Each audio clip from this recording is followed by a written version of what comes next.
ومنهم من عاهد الله لئن آتانا من فضله لنصدقن ولنكونن من الصالحين فلما آتاهم من فضله بخلوا به وتولوا وهم معرضون صدق الله مولانا العلي العظيم وبلغنا رسوله النبي الكريم ونحن على ذلك لمن الشاهدين والشاكرين والحمد لله رب العالمين. اللهم صل على محمد وعلى آل محمد كما صليت على إبراهيم وعلى آل إبراهيم إنك حميد مجيد. اللهم بارك على محمد وعلى آل محمد كما باركت على إبراهيم وعلى آل إبراهيم إنك حميد مجيد. قاری محمد حنیف صاحب دامت برکاتہم ملتان والے زکوٰۃ کے موضوع پر خطاب فرما رہے ہیں. خلیفہ بلا فصل سیدنا ابو بکر صدیق رضی اللہ تعالی عنہ کی یوم وفات کے سلسلے میں کچھ اپنی معلومات عرض کی، اور وہ صرف اس نیت سے کہ اللہ پاک ہم سب کو حضور اکرم صلی اللہ علیہ وسلم کا غلام بنائے اور حضور صلی اللہ علیہ وسلم کے جان نثاروں اور آپ پر قربان ہو جانے والے صحابہ کرام کا بھی ہم سب کو خادم بنائے. اللہ پاک ان حضرات کی جوتیوں کے صدقے میں ہم سب کی نجات فرما دے. کیا شان ہے ان لوگوں کی. آدمی کی زندگی ختم ہو سکتی ہے، ان لوگوں کے مناقب اور فضائل ختم نہیں ہو سکتے.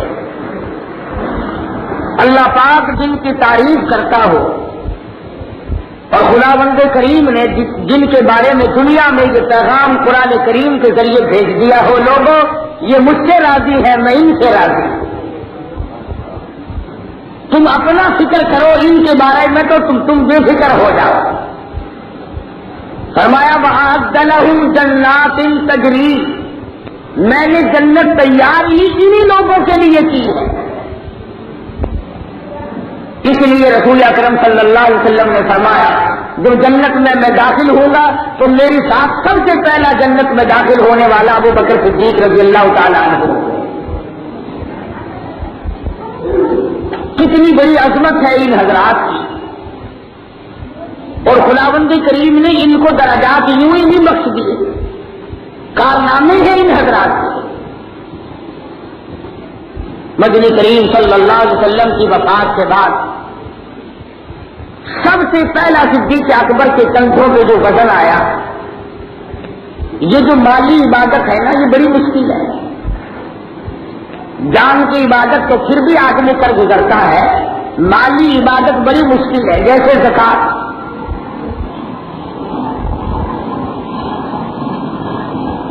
صدیق اکبر کے خلیفہ ہوتے ہی بے شمار لوگوں نے زکات کا انکار کر دیا. صدیق اکبر نے ان لوگوں کے ساتھ جہاد کیا. فرمایا جو آدمی ایک رسی اونٹ کی حضور اکرم صلی اللہ علیہ وسلم کے زمانے میں دیا کرتا تھا، میں ابو بکر اس سے وصول کر کے چھوڑوں گا. مالی عبادت کا مسئلہ بڑا ٹیڑھا ہوا کرتا ہے. اس لیے قرآن کریم کی ایک ترتیب ہے بِأَمْوَالِكُمْ وَأَنفُسِكُمْ، مال کی قربانی پہلے مانگتا ہے، جان کی باقی بات کو لگواتا ہے.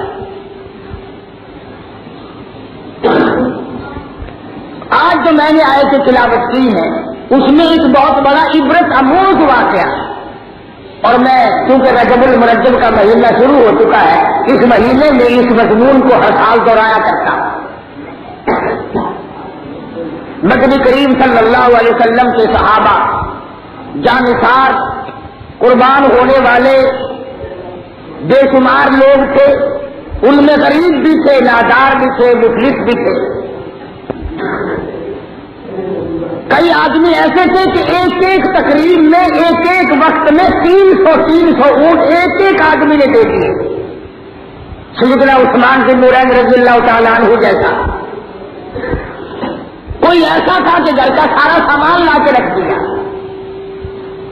مگر ایک صحابی مدنی کریم صلی اللہ تعالی علیہ وسلم کی خدمت عالیہ میں حاضر ہوا، عرض کرنے لگا یا رسول اللہ میں غریب ہوں، میں نادار ہوں، میں مفلس ہوں، میں مسکین ہوں، میرے لیے دعا فرماؤ، اللہ میاں مجھے مالدار بنا دے، مجھے سمندر بنا دے، مجھے امیر بنا دے، میں بھی بڑے چندے دیا کروں گا، جہاد میں بڑی امداد کیا کروں گا، صدقہ خیرات کیا کروں گا، میرا دل بڑا دکھتا ہے، دوسرے لوگ جنت خریدے چلے جا رہے ہیں، میں محروم رہ جاتا ہوں۔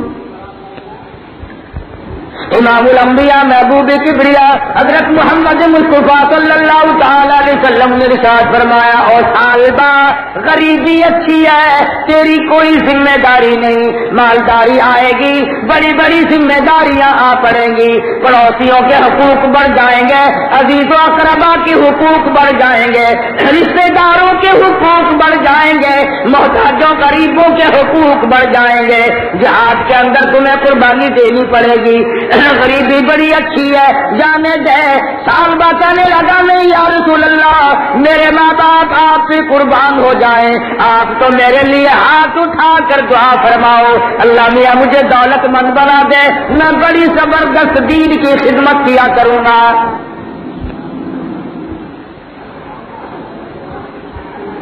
امام الانبیاء محبوب کبریا حضرت محمد مصطفیٰ صلی اللہ تعالی علیہ وسلم نے بڑا سمجھایا، مگر حضرت صالبہ نے ضد کی، اور میرے آقا میرے لیے دعا کر ہی دو۔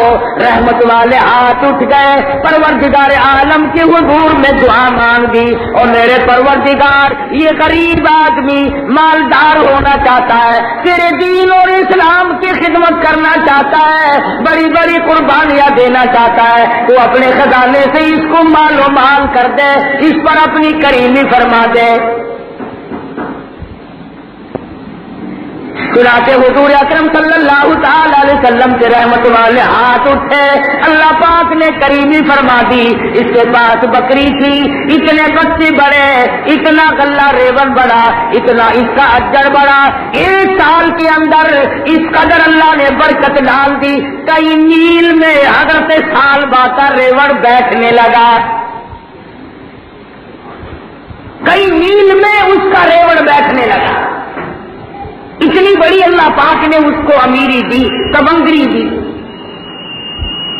حضور اکرم صلی اللہ تعالی علیہ وسلم نے جو مستقل زکات وصول کرنے والے آدمی مقرر کیے ہوئے تھے، مدنی کریم صلی اللہ علیہ وسلم کو پتا تھا، فرمایا او میرے قاصدوں، او میرے امالو، صالبہ کے پاس بھی جانا، اس کی تو بڑی تمنا تھی میں زیادہ سے زیادہ خدمت کیا کروں گا، میں زیادہ سے زیادہ قربانی دیا کروں گا، اور اب اللہ پاک نے اس سے بڑا کرم فرما دیا، وَمِنْهُمْ مَنْ عَاهَدَ اللَّهَ لئن آتانا من فضله لنصدقن ولنكونن من الصالحين۔ وہ تو بڑے بڑے وعدے کرتا تھا اور مجھ سے دعا خیر کراتے گیا، اللہ پاک نے اس پر کریمی فرما دی، جاؤ اس سے بھی جا کر زکات وصول کر کے لاؤ۔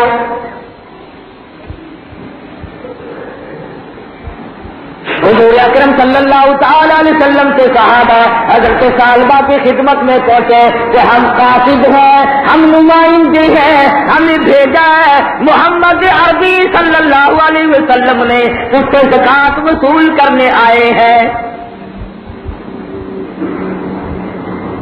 مال کا جو خاصہ ہے، پھر وہ بولا اللہ کالی کملی والے کا صحبت یافتہ حضور کا صحابی، نادار تھا، جب غریب تھا امیر بنا، مگر دولت نے دماغ خراب کر دیا، نشہ چڑھا دیا، صحابہ کرام کو کہنے لگا تمہیں دنیا میں اور کوئی نظر نہیں آیا، میرا ہی تمہیں ساڑ مچا ہوا ہے، میری تمہیں تکلیف تھی، ناک کے سیدھی چل کر میرے پاس چلے آئے ہو،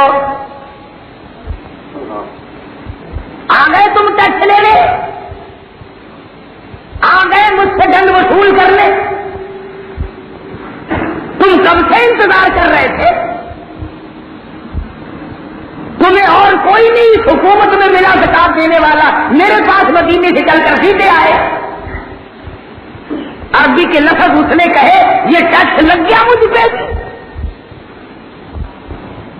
اور کہنے لگا جاؤ ادھر ادھر کہیں اور چکر لگا کے آؤ، میں سوچوں گا۔ صحابہ کو علم تھا کہ یہ پہلے کیا تھا، ہائے صحابہ اکیلا نہیں بھولا، ہم سب بھول جاتے ہیں اپنی پچھلی زندگی کو، ہم سب اپنی پچھلی زندگی کو بھول جاتے ہیں۔ غریب آدمی پر اللہ میاں کرم فرما دی، پہلے جھوپڑی میں رہتا تھا کوٹھی عطا کر دے، اگر کوئی ویسی کہہ دے کہ میں نے تجھے جھوپڑی میں رہتے دیکھا تو لڑنے لگ جاتا ہے،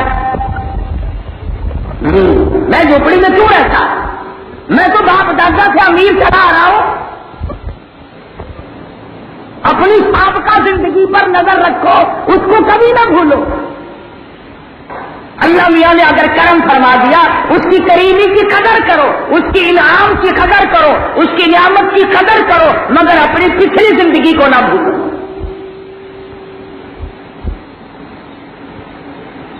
مدنی کریم صلی اللہ تعالی علیہ وسلم کے صحابہ ادھر ادھر دوسرے آدمیوں کے پاس چلے گئے، آسمان والا جبریل امین آیا اور قرآن کی آیت لے کر نازل ہوا، یا رسول اللہ وَمِنْهُمْ مَنْ عَاهَدَ اللَّهَ، وہ لوگ جو ہم سے کل وعدہ کرتے تھے، ہماری ساتھ پختی بات کرتے تھے اور مجھ خدا سے وعدہ کیا تھا، وَمِنْهُمْ مَنْ عَاهَدَ اللَّهَ لئن آتانا من فضله لنصدقن ولنكونن من الصالحین۔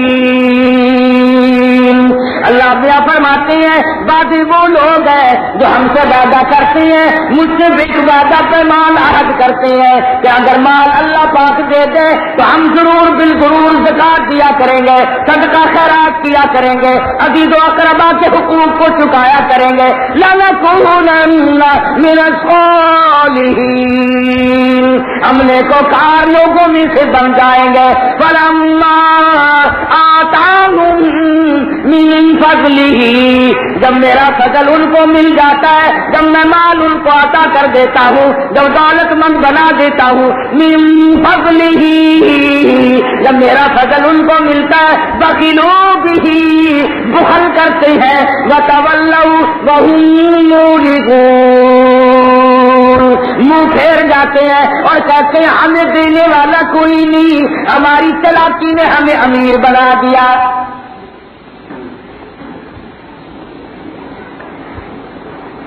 جبریل امین نے محمد مصطفیٰ صلی اللہ علیہ وسلم کو قرآن کی آیتیں لا کر کے دی، سورہ توبہ کی یہ آیات ہیں۔ حضور کی ذات اقدس پر جب اللہ کا قرآن نازل ہوا تو صحابہ کرام کے سامنے تشریف لائے، فرمایا سالبہ تو ہلاک ہو گیا، سالبہ تو مارا گیا، تو برباد ہو گیا۔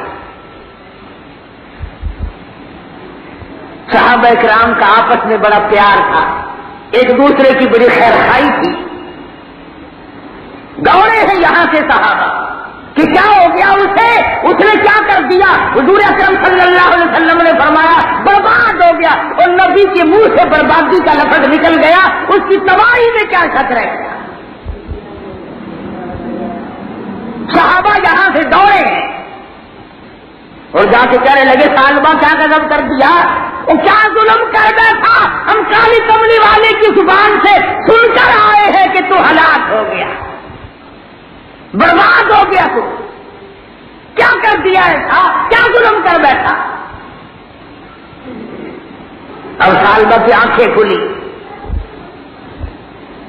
کہنے لگا یاد آ گئی بات اور سمجھ گیا ہوں اللہ میاں کی ایک فرض کو، اللہ میاں کی قرض کو، جس کا خود میں نے حضور سے اللہ میاں سے وعدہ کیا تھا، میں نے ٹیکس بتا دیا، میں نے دنڈ بتا دیا، اور ادا کرنے میں میں نے غلطی کی، تو وہ جو لینے والے آئے تھے ان کو میں نے برا بلا بھی کہا، ان کو چرخا دیا، اور خود حضور کی خدمت میں آیا اور کہنے لگا یا رسول اللہ اس مال نے میرا دماغ خراب کر دیا، میں غریب اچھا، یہ سارا ریوڑی، یہ ساری بکریاں، یہ ساری بھیڑیں میں اللہ کی راہ میں آپ کے حوالے کرتا ہوں۔ مدنی کریم صلی اللہ علیہ وسلم کا چہرہ انور سرخ ہو گیا، فرمایا میرے اللہ نے مجھے ایک بچہ لینے سے بھی تیرا منع فرما دیا۔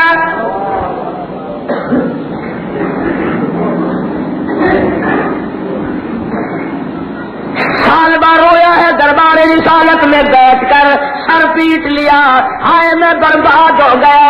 انما اموالکم واولادکم فتنہ لا تلہکم اموالکم ولا اولادکم عن ذکر اللہ ومن یفعل ذلک فاولئک هم الخاسرون۔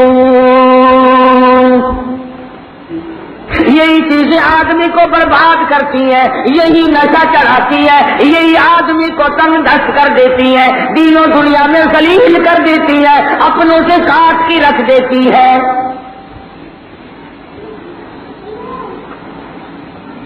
صحابی یا تو بکری کا بچہ دینے کے لیے تیار نہ تھا، اور یہ سارا ریوڑ لے کر دربار رسالت میں حضرت محمد رسول اللہ صلی اللہ علیہ وسلم کے دربار میں بیٹھا ہے۔ حضور نے فرمایا تیرا ایک اتنا بچہ لینے سے بھی میرے خدا نے مجھے روک دیا۔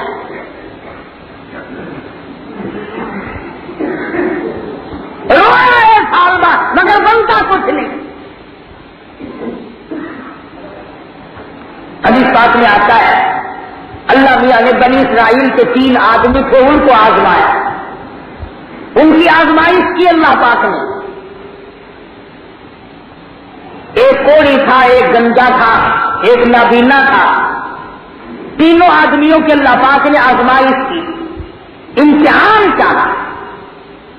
فرشتے کو حکم ملا تینوں کے پاس جاؤ، تو فرشتہ کوڑی کے پاس گیا اور جا کے کہنے لگا کیا حال ہے تیرا؟ اس نے کہا دیکھ لے کوڑ مجھے لگا ہوا، پوری دنیا مجھ سے نفرت کرتی ہے، پاس بیٹھنے کے لیے کوئی تیار نہیں، خاندان والے اپنے پرائے تمام سے تمام نفرت کرتے ہیں، برا حال ہے، سارا بدن میرا گلا ہوا ہے، کوڑ لگا ہوا ہے۔ فرمایا تجھے کیا چاہیے؟ تو کہنے لگا میں تندرست ہو جاؤں، اور کیا چاہیے مجھے؟ فرشتے نے اس کے بدن پہ ہاتھ پھیر دیا، اللہ پاک نے صحیح سالم بالکل تندرست کر دیا، اور اس کے بعد پوچھا تجھے دنیا میں کیا مال پیارا ہے؟ تجھے کس مال سے پیار ہے دنیا میں؟ کہنے لگا وہ اونٹ بڑے پیارے لگتے ہیں۔ ایک گابن اونٹنی اس کے حوالے کر دی اور دعا کی اللہ اس میں برکت عطا فرمائے، اور اسے تندرست ہوا، اللہ پاک نے کریمی فرمائی۔ پھر ایک اونٹ اللہ پاک کی طرف سے ملا، ایک اونٹ بھی، اس کی نسل اتنی بڑی بہت زیادہ۔ پھر وہی فرشتہ گنجے کے پاس گیا اور جا کے کہنے لگا تجھے کیا چاہیے؟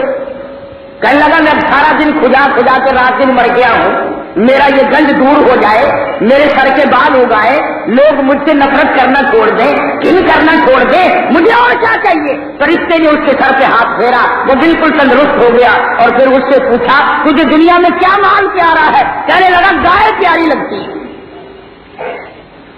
فرشتے نے ایک گائے اس کے حوالے کر دی جو گابن تھی، اور دعا فرمائی اللہ پاک اس میں برکت عطا فرمائے۔ پھر وہی فرشتہ اس نابینا کے پاس گیا، وہ جا کے کہنے لگا تیرا کیا حال ہے؟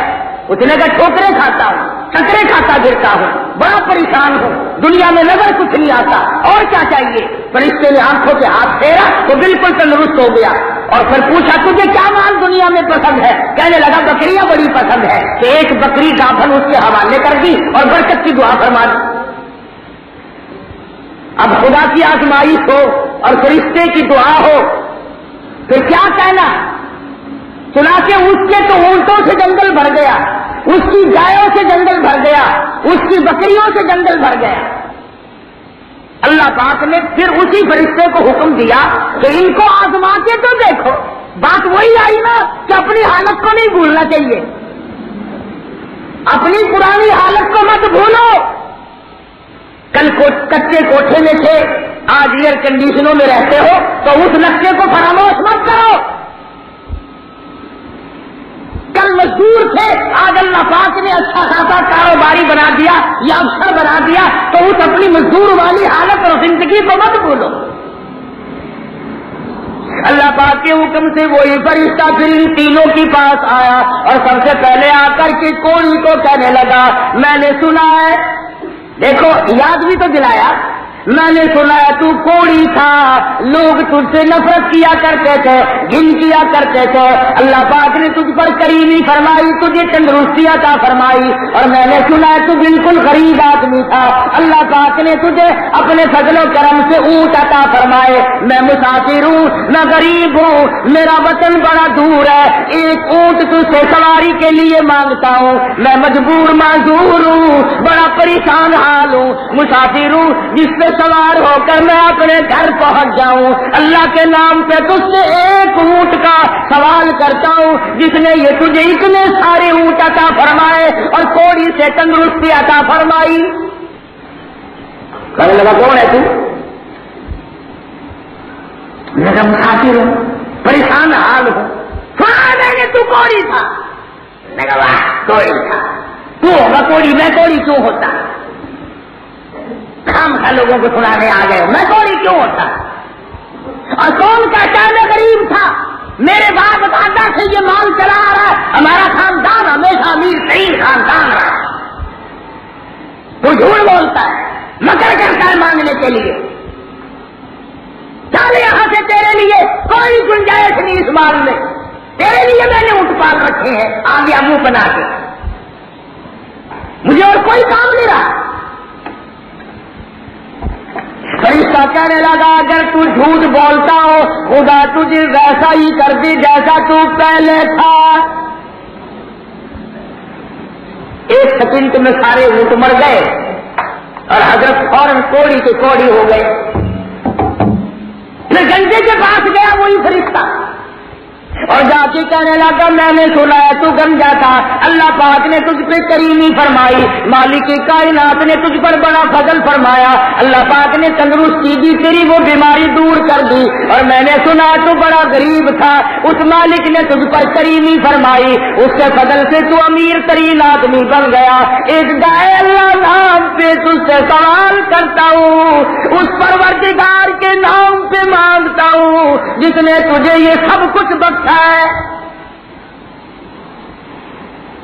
میں وہ گائے بچہ بیچ کوچ کر اپنا سفر پورا کر لوں گا، میں مسافر ہوں، میرا خرچ ختم ہو گیا، بالکل غریب ہوں، اللہ کے نام پہ اس خدا کے نام پہ تجھ سے سوال کرتا ہوں جس نے تجھے سب کچھ بخشا، تیری بیماری دور کی۔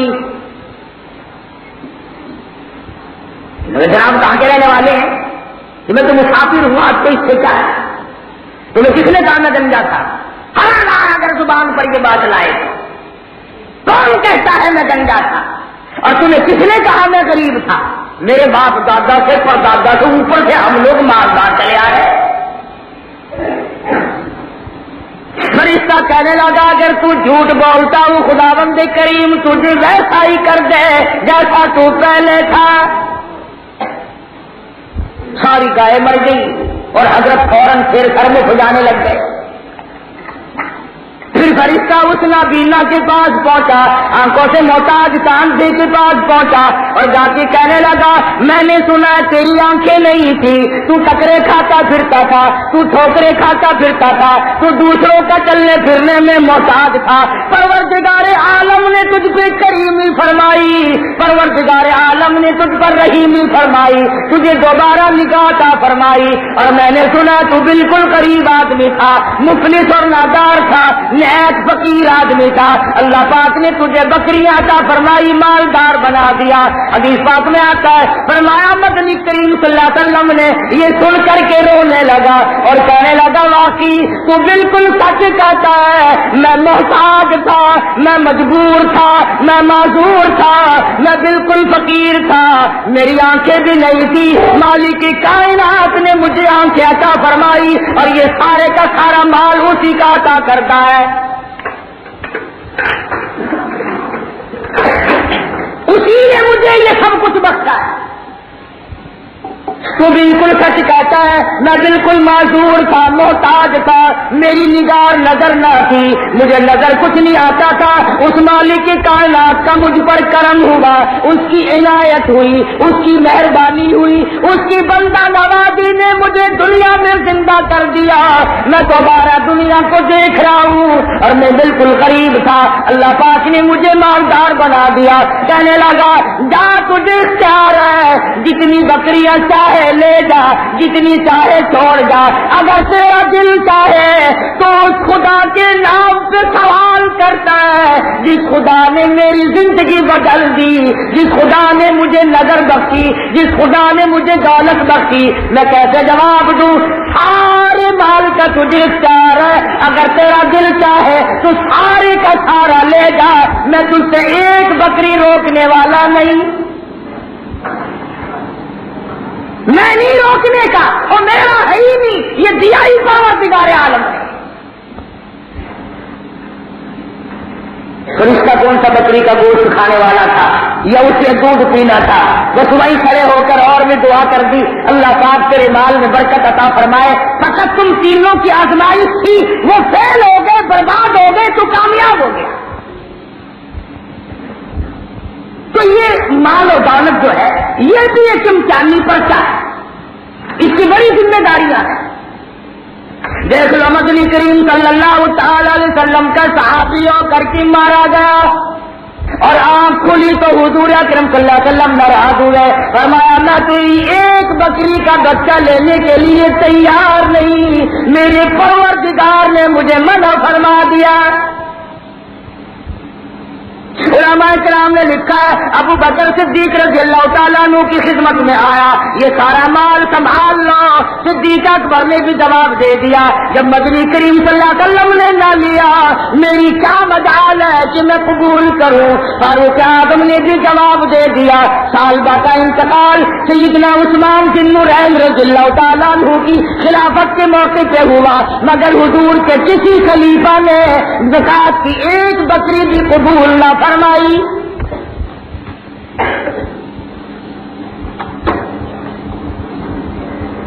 شاہ عبدالعزیز محدث دہلوی رحمۃ اللہ علیہ کے زمانے میں دلی میں ایک آدمی رہتا تھا،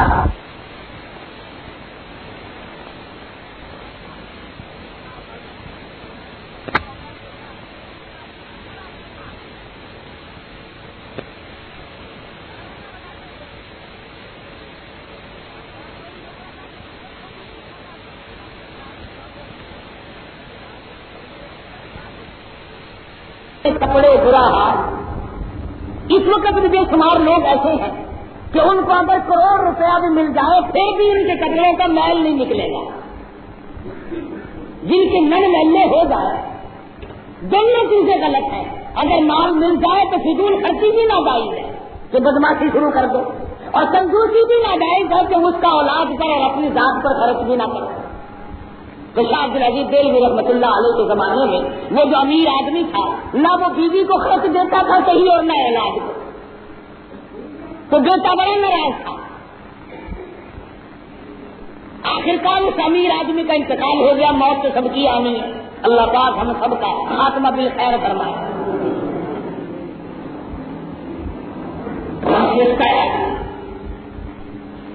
جب مر گیا تو بیٹا بڑا ناراض تھا، اس نے اشرفیوں کا ٹھیلا بھرا اور قبر میں ساتھ رکھ دیا کہ جاؤ تم نے ہمیں زندگی میں کھانے پینے کو دیا نہیں، اپنی دعوت کو ساتھ لے جاؤ، جاؤ دفع ہو جاؤ یہاں سے، ہم تمہاری دعوت کو نہیں کھاتے تھے۔ بعد کی خبر میں چپکے سے کسی بہانے سے ٹھیلا ساتھ ہی رکھ دیا اشرفیوں کا بھرا ہوا. تو شاہ صاحب لکھتے ہیں 1-2 دن کے بعد یا 2-4 دن کے بعد تنگی آئی. رات کو دل میں سوچا کہ پاگل پڑا نہیں کیا, تھیلی بھر کر وہاں قبر میں رکھ دیا. ابا میاں کہ اب ان سے کوئی کام کر رہے ہیں, اگر ہوتی تو اب اس وقت کام آ جاتے, کھانے پینے میں خرچے میں کام آ جاتے. عقل مندی تو نہیں تھی, خبر میں ٹھیلا بھر کے رکھ دیا. پھر خود ہی دل میں آئی کہ ابا نے کون سے بینک میں جمع کرا دیا, اگر ضرورت ہو تو جا کے نکال لائیں گے. غصہ ڈھیلا ہو گیا. 2-4 دن کے بعد آدمی کا غصہ اتر ہی جاتا ہے. تو رات کا وقت تھا, پسی لی اور جا کر کے قبر کو کھودا, لحد کو کھولا, تارک جلائی, روشنی کی. تو اشرفیوں کا یہ تو ٹھیلا بھر کے رکھ کے آیا تھا نا, لیکن اس وقت اپنی آنکھوں سے دیکھ رہا ہے کہ سر سے لے کر پیروں تک ایک اشرفی تمام بدن پہ ستاروں کی طرح سے ٹکی ہوئی. سارے بدن پہ ایک کر کے, آنکھ پہ, ناک پہ, کان پہ, سر پہ, دل پہ, دماغ پہ, منہ پہ, چہرے پہ, پیر کے انگوٹھے سے لے کر سر تک سارے بدن پہ ایک کر کے اشرفی چاروں طرف چپکی ہوئی ہے, لگی ہوئی ہے. تو وہ کہتا ہے آدمی کہ ایک اشرفی کو اتارنے کے لیے یہ 2 انگلیاں لگائی تھی. کہتا ایک اشرفی کو اتارنے کے لیے 2 انگلیاں لگائی تھی. لکھا ہے وہ کہ آدمی کہتا ہے بس دونوں انگلیوں میں ایسی آگ لگی, ایسی سوزش ہوئی, قبر کو جوتوں کر کے پورا کر کے آیا. کئی دن گزر گئے, پانی میں رکھتا ہوں, دہی میں رکھتا ہوں, کلمے سوڑے میں رکھتا ہوں, دوائیوں میں رکھتا ہوں, ہر وقت دونوں انگلیوں کو منہ میں رکھتا ہوں, مگر چین نہیں پڑتی. دوائی لگا لگا کے تھک گیا, اک گیا, دوائیاں لگا لگا کر کوئی آرام نہیں. بلاخر صاحب العزیز دہلوی رحمت اللہ علیہ اپنے زمانے کے محدث اعظم ہے, ولی کامل ہے, ان کی خدمت میں گیا. اب جا کر کیسے بتائے کہ میرے ابا کا یہ حال ہے, میں اپنے باپ کا یہ حال دیکھ کر آیا ہوں, کیسے بتائے. کہنے لگا کہ اللہ جانے میری ان انگلیوں میں کچھ پھوڑا نکلتا ہے یا پھنسی نکلتی ہے, آگ ہے, ہر وقت آگ لگی ہوئی ہے, سوزش لگی ہوئی ہے, چین نہیں پڑتی. حضرت شاہ عبد العزیز دہلوی رحمت اللہ علیہ نے کچھ پڑھا اور اس پر دم فرمایا. پوچھا اب بھی ہے؟ کہنے لگا جی اسی طرح سے ہے جیسے پہلے تھا. حضرت شاہ صاحب نے پھر کچھ اللہ کا نام پڑھا, اللہ کا کلام پڑھا اور پھر دم فرمایا اور پھونک ماری اور پھر پوچھا کہ اب بھی ہے؟ کہنے لگا جی اسی طرح سے ہے, کوئی فرق نہیں پڑا. شاہ صاحب نے تیسری مرتبہ کچھ اللہ کا نام اور کلام پڑھا اور پھر دم فرمایا اور پھر پوچھا بتا اب کیا حال ہے؟ کہنے لگا اسی طرح سے ہے. اگر شاہ صاحب فرمانے لگے بالکل جھوٹ بولتا ہے, تھوڑا پھنسی نہیں, جہنم کی آگ معلوم ہوتی ہے. یہ کوئی نکلنے والی چیز نہیں, تھوڑا پھنسی نہیں اور کوئی سوزش نہیں, جہنم کی آگ معلوم ہوتی ہے, جس کی دنیا میں کوئی دوا نہیں, جس کا دنیا میں پانی کوئی نہیں. سمندر کی اس آگ کو سمندر کا پانی نہیں بجھا سکتا, دریا کا پانی نہیں بجھا سکتا, ندی نالے کنویں کا پانی نہیں بجھا سکتا, چشمے اور کنووں کا پانی نہیں بجھا سکتا, نلکوں کا پانی نہیں بجھا سکتا. صرف ایک پانی ہے جو اس آگ کو بجھا سکتا ہے. ثم لم يتوبوا فلهم عذاب جہنم ولهم عذاب الحریق. یہ جلا دینے والا عذاب ہے. صرف ایک پانی جو اللہ کے ڈر سے, اللہ کی خوف سے آدمی کی آنکھوں سے نکلتا ہے, صرف آنکھوں سے نکلے ہوئے قطرے اس جہنم کی آگ کو بجھا سکتے ہیں. اور کوئی آگ نہیں بجھا سکتی اس آگ کو, اور پانی کوئی دنیا میں ہے ہی نہیں جو بجھا دے. اور آج ہمیں ان آنکھوں کی توفیق دے، ہمیں رات کو کبھی چارپائی پہ لیٹ کر دل میں یہ آیا ہی کبھی نہیں کہ میں نے جہنم کی آگ سلگائی تو ساری عمر بجھائی بھی کبھی ہے۔ ہم نے یہ سوچنا چھوڑ دیا کہ میں نے اپنے اوپر جہنم کھولنا تو ہے، کبھی بند کرنے کا بھی طریقہ سوچا ہے۔ کون آدمی کی زندگی ہے جو اپنی زندگی کو بنانے کے لیے اور حضور اکرم صلی اللہ علیہ وسلم کی تمام حدیثوں کو سوچ کر سامنے لائے؟ فما كلما نضجت جلودهم بدلناهم جلود غيرها ليذوقوا العذاب۔ جہنم کی آگ اتنی شدید ہے، 70 چمڑے کی بنتی چلی آئیں گی، آگے جل رہی ہے، پیچھے بن رہی ہے، پھر جل رہی ہے، پھر بن رہی ہے، 70 اسی طرح سے جل رہی ہے اور نیا چمڑا بن رہا ہے جہنم میں۔ لیذوقوا العذاب، تاکہ عذاب چکھایا جائے۔ کون ہے اس وقت میرا تیرا حال پوچھنے والا؟ فرمایا لہم من فوقہم ظلل من النار ومن تحتہم ظلل، بچھونا بھی آگ کا، اوڑھنا بھی آگ کا۔ انہا اعتدنا للظالمین نارن احاط بہم سرادقها، چاروں طرف سے آگ کے انگاروں میں لپیٹ دیا جائے گا۔ مسلم شریف میں روایت موجود ہے، ایک آدمی کی زبان اتنی باہر نکل آئے گی مارے پیاس کے 18 آدمی اس پہ کھڑے ہو سکے۔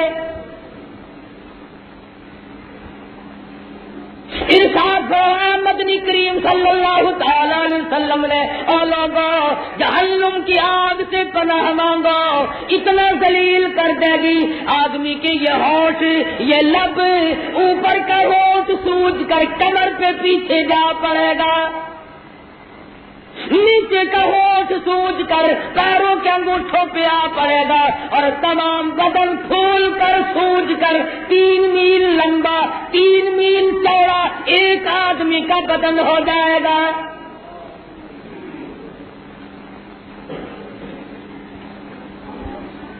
حضور اکرم صلی اللہ علیہ وسلم کے فرمان ہے قرآن کریم میں، یہ کوئی صحابی کے ساتھ مخصوص نہیں کہ قرآن کی یہ آیتیں صرف اس کے لیے اتری، یہ میرے تیرے لیے، قیامت تک کے جو لوگ بھی لا الہ الا اللہ محمد رسول اللہ صلی اللہ علیہ وسلم پڑھنے والے ہیں، سب کے لیے یہ آیتیں اتری ہیں۔ میرا تیرا یہی حال ہے۔ پہلے آدمی کہتا ہے یا اللہ اتنا تو دے کہ بال بچہ کھا پی تو لے، کسی کا قرض مند تو نہ رہو۔ پھر اللہ میاں کریمی کرتے ہیں، پھر کہتا ہے یا اللہ میاں اتنا تو دے کہ کفن کاٹھی میرے پلے کچھ تو ہو، بیماری سماری میں کام آنے کے لیے کچھ تو ہو جائے۔ پھر اللہ پاک اتنے کا عطا کر دیتا ہے، الہی دنیا کروڑا پتی ہے مجھے لاکھا پتی تو بنا دے۔ پھر اللہ میاں لاکھا پتی بنا دیتا ہے، پھر کہتا ہے دنیا اربوں پتی ہے مجھے کروڑا پتی تو بنا دے۔ قرآن کریم نے کیا خوب نقشہ پھینکا، الہاکم التکاثر حتی زرتم المقابر، قبر میں آپ گھستا ہے مگر تمنائیں پوری نہیں ہوتی، حسرت پوری نہیں ہوتی، آدمی کا دل نہیں بھرتا، آدمی کی آرزو پوری نہیں ہوتی، یہاں تک کہ قبروں میں آدمی آ پہنچتا ہے اور اسے یہ معلوم نہیں کہ خداوند کریم اگر چاہیں گے تو دولت استعمال میں آئے گی، اور اگر نہیں چاہیں گے تو دولت جو ہے وہ ہلاکت کا ذریعہ بھی تو بنتی ہے۔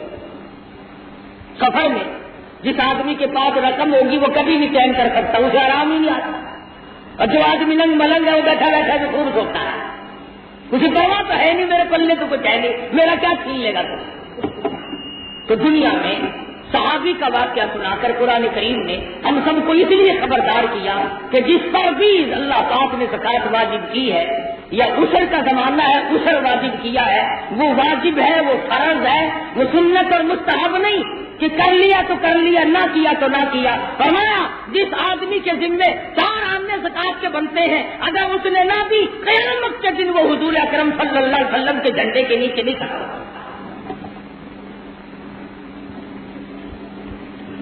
ہیلا سازی کرنے سے کچھ نہیں بنتا، اور خدا سے ہیلا کون کرے؟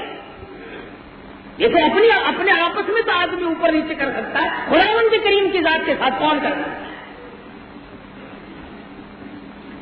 صحابہ کرام میں بے شمار لوگ ایسے بھی تھے کہ جنہوں نے جگر نکال کر پیش کر دی، اور ساتھ جن کے فاتح کاٹ کر مدنی کریم صلی اللہ علیہ وسلم کا دامن نہیں چھوڑا اور جہاد فی سبیل اللہ میں مصروف رہے. ان کے بال بچے بھی اتنی زبان نکال کر دنیا سے رخصت ہو گئے، مگر کلمہ نہ چھوڑا، حضور کا دامن نہ چھوڑا.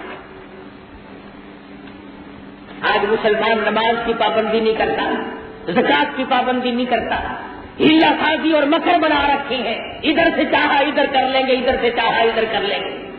اب اس بات میں آتا ہے، فرمایا مدنی کریم صلی اللہ تعالی علیہ وسلم نے اللہ میاں کی عدالت میں قیامت میں بے نماز کو جب پیش کیا جائے گا تو پیش کرنے سے پہلے سور کی شکل بنا دی جائے گی.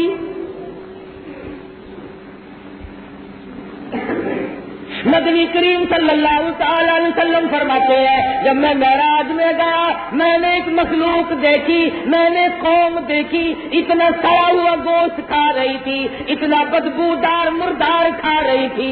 حضور کے اپنا فرمان ہے، مدنی کریم صلی اللہ علیہ وسلم کا ارشاد ہے، اگر اس گوشت کی ایک بوٹی دنیا میں پھینک دی جائے، حضور فرماتے ہیں اس کی بدبو کی وجہ سے ساری کائنات برباد ہو جائے گی. اتنا بدبودار گوشت تھا.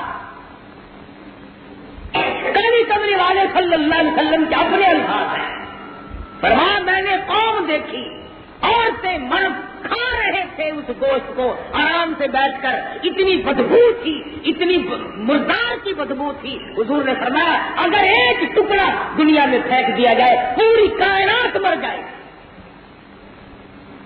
حضور اکرم صلی اللہ علیہ وسلم نے فرمایا، میں نے جبریل امین سے پوچھا کہ یہ کون لوگ ہیں؟ جواب ملا امت کے وہ لوگ ہیں جو زکات نہیں دیا کرتے. قرآن کریم میں ایک جگہ نہیں سینکڑوں جگہ اقیم الصلاۃ وآتوا الزکاۃ، اقیم الصلاۃ وآتوا الزکاۃ. اللہ پاک نے جہاں نماز فرض کی وہاں زکات فرض کی، جہاں زکات کا حکم دیا وہاں نماز کا حکم دیا. ارکان اسلام میں سے ہے، فرائض اسلام میں سے ہے. اگر کوئی آدمی زکات کو دل سے تسلیم نہیں کرتا تو وہ مسلمان ہی نہیں ہے. اب رہا ایک اور مسئلہ، یہ جو تھے نا قرآن کے مسئلے اور حدیث شریف کے مسئلے، حضور اکرم صلی اللہ علیہ وسلم کے فرمان کے مسئلے. ایک مسئلہ ہم لوگوں کا کہ حکومت زکات وصول کرتی ہے، حکومت کو زکات دیں یا نہ دیں. اس کی بہترین صورت تو یہ ہے کہ آپ قاسم العلوم میں خیر المدارس میں مفتی بیٹھے ہیں، پہلے ان سے فتویٰ لیں. جب ہم ہر مسئلے کا فتویٰ اپنے مفتیوں سے لیتے ہیں اور ان کے فرمان پہ عمل کرتے ہیں تو زکات کا مسئلہ بھی ہمیں ان سے پوچھنا چاہیے. جو وہ مفتیان حضرات فتویٰ دے دیں اس فتوے پہ عمل کیجیے. بڑے بڑے مدرسوں والے جو مفتی بیٹھے ہیں جو مور لگا کر کے، یہ نہیں سڑک چلتا ہوا ہے کہ صوفی داڑھی والا جا رہا سائیکل پہ چلا ہوا، صوفی کی ذرا ٹھہرے کہ مسئلہ بڑھتا ہوا الزام الحق جو زکات جھنڈا کھڑا ہی کو دے ہوگے کہے گا. تمہارے دلوں میں دین کی قدر ہے تو اتنی، اگر کوئی فوجداری مقدمہ گلے میں پڑ جائے پھر آپ وکیلوں کے پاس جا سکتے ہیں اور کالی کمری والے کے دین کا مسئلہ پوچھنے کے لیے مدرسے میں نہیں جا سکتے. وہاں سے معلوم کرو، جو وہ بتائے اس پر عمل کرو. بہرحال ہماری تحقیق اپنی یہ ہے کہ جب تک بیت المال قائم نہ کیا جائے، جب تک صحیح معنوں میں زکات کا مصرف ثابت نہ کیا جائے، اس وقت تک اس طرح کی زکات دینے سے میں اپنے نزدیک جائز اور ادا نہیں سمجھتا. میں مولوی ہوں، بغیر مہر کا میرے پہ ہے نہیں. بغیر موڑ کا مسئلہ میں نے بتا دیا کہ میں ذاتی طور پر گورنمنٹ کو زکات دینے کے حق میں نہیں ہوں. اب تم ایک اور بات سوچ رہے ہوگے, اس لیے ضیاء الحق کو زکات نہیں لگتی, اب کہے گا میرے مدرسے میں دے دیا کرو. یہ بات نہیں, وہ تمہاری اپنی مرضی. مسئلہ بتاؤں گا. حق ذوی القربیٰ, تیری بہن غریب بیٹھی ہے, اس کی جوان بیٹی شادی بغیر بیٹھی ہے, تیری بھتیجی بیٹھی ہے, تیری بھانجی بیٹھی ہے, تیرے خانہ کے پاس 2 لڑکیاں جوان بیٹھی ہے, اور تو دولت مند بنا ہوا مدرسوں میں بھاگتا پھرتا ہے, اور تو اپنی بھتیجیوں کے ہاتھ پی لے کر سب سے بڑا تیرا یہ حق زکات کا بنتا ہے. عزت بچا, آبرو بچا اپنے خاندان کی. ذوی القربیٰ, ذوی القربیٰ, ذوی القربیٰ قرآن کہتا ہے. عزیزوں میں, رشتے داروں میں لگام پہلے ان کو دے, کپڑا دے, زیور بنوا کر دے دے, برتن خرید کر دے دے, اور کوئی کپڑا جوڑا بنا کر کے دے دے. یہ بتانا بھی ضروری نہیں کہ میں زکات سے دے رہا, بلکہ وقت اجازت نہیں دیتا, ورنہ میں تمہیں ایک بات بتاتا. مولانا اشرف علی تھانوی سبقہ رحمۃ اللہ علیہ, مولانا نے لکھا ہے کہ ایک آدمی حج کے لیے بالکل تیار, لوگوں سے مل ملا چکا, تیاری کر لی. جس وقت بالکل روانہ ہونے لگا, گھر سے نکلنے لگا, میاں بیوی محلے کی ایک عورت ملنے آئی اور کہنے لگی آپ حج پہ چل دیے, ذرا دعا کر دینا, میں غریب کی 2 بیٹیاں بیٹھی ہیں, ٹھکانے لگ جائے, میری عزت بچ جائے, اچھے پاسے چلے ہو, بیت اللہ میں چلے ہو, ذرا میرے لیے دعا کر دینا. مجھ غریب کی بیٹیاں کو لینے کے لیے بھی تیار ہے. مولانا نے لکھا ہے کہ وہ حاجی تو خیر سوچ ہی رہا تھا, بیوی بڑی سمجھدار تھی. کہنے لگی ہم اللہ پاک کو اگر منظور ہوا اگلے سال چلے جائیں گے. اس زمانے میں قرآن دازی تو ہوتی نہیں تھی. اس مرتبہ یہ پیسہ اس کی بچیوں پہ خرچ کرے, عزت بچاؤ, حج تو پھر ہو جائے گا. جوانی ہے, شباب ہے, حسن ہے, وہ وقت نے سب چیزوں کو برباد کر دیا. چنانچہ میاں بیوی کا مشورہ ہوا اور دونوں نے مل کر ان بچیوں کے ہاتھ پیلے کر دیے, ان کی شادی کا بندوبست کر دیا. مولانا اشرف علی تھانوی رحمۃ اللہ علیہ نے لکھا ہے کہ وہاں مزدلفہ میں, عرفات کے بعد مزدلفہ میں قیام ہوتا ہے, اللہ پاک سب کو نصیب فرمائے, آمین. کہتے ایک آدمی نے خواب دیکھا, 2 سبز لباس والے آئے اور کہنے لگے بھائی کتنوں کا حج قبول ہوا اس سال؟ کہ 6 کا. پوری کائنات میں سے لاکھوں میں سے 6 کا. اس نے کہا وہ کون ہے, وہ کون ہے؟ تو وہ ہندوستان کا آدمی خواب دیکھنے والا تھا.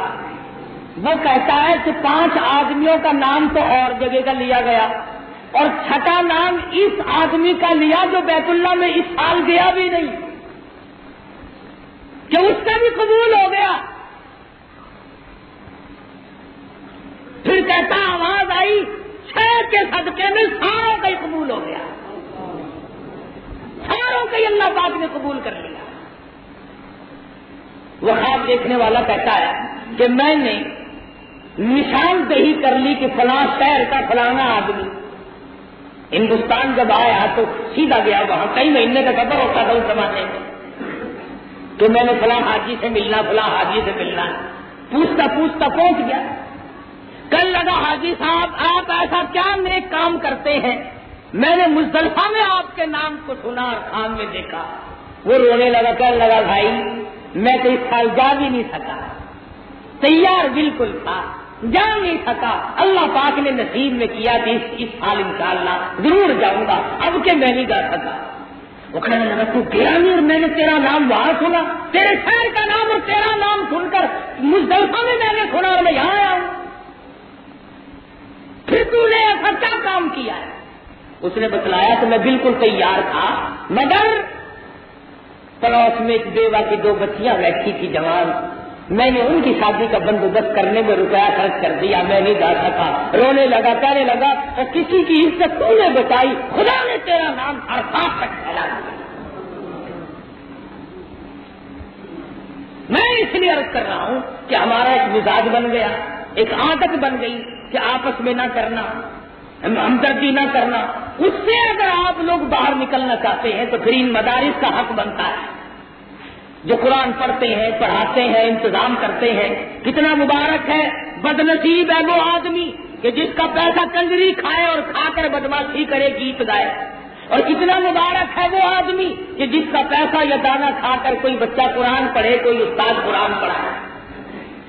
کتنا بہترین ہے وہ آدمی کہ جس کا کھا کر کوئی صدقہ کرے اور دعا میں یوں کہے یا اللہ اس کا بھلا کر دے، اور کتنا بد نصیب ہے وہ آدمی کہ اس کا پیسہ کھا کر شراب پی کر اس کو بکواس۔ تو مدارس کا بھی حق ہے، غرباء کا بھی حق ہے۔ اس لیے رجب کے مہینے میں ہمارے ملتان کے دوستوں کا رواج ہے زکوٰۃ ادا کرنے کا، اس لیے میں نے یہ چیزیں بیان کر دی۔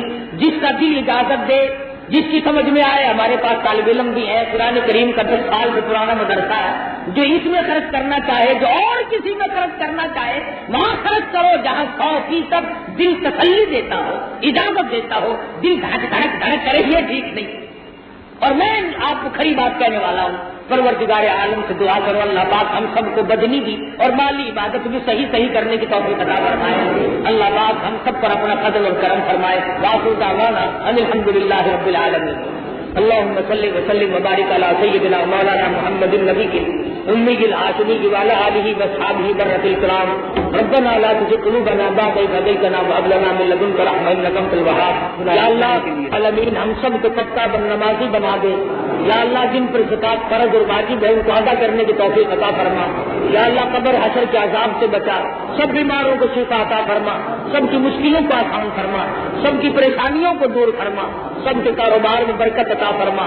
یا اللہ ہمارے مدرسے کے مسجد کے جو خدمت گزار ہیں سب کے مال و جان برکت عطا فرما۔ الہ العالمین سب کے روزی رزق میں وسعت عطا فرما۔ الہی سب کی بگڑی بنا دے، اے اللہ اجڑوں کو بچا دے، الہ العالمین بچھڑوں کو ملا دے۔ پروردگار عالم تمام دنیا کے مسلمانوں کی جان مال عزت آبرو اور ایمان کی حفاظت فرما۔ یا اللہ ہم سب کی عزت اور آبرو کی حفاظت فرما، ہم سب کے ایمان کی حفاظت فرما، ہر فتنے سے ہر شر سے ہم سب کی حفاظت فرما۔ ربنا تقبل منا انک انت السمیع العلیم وتب علینا انک انت التواب الرحیم۔ صلی اللہ علی حبیبہ محمد وآلہ وصحبہ اجمعین۔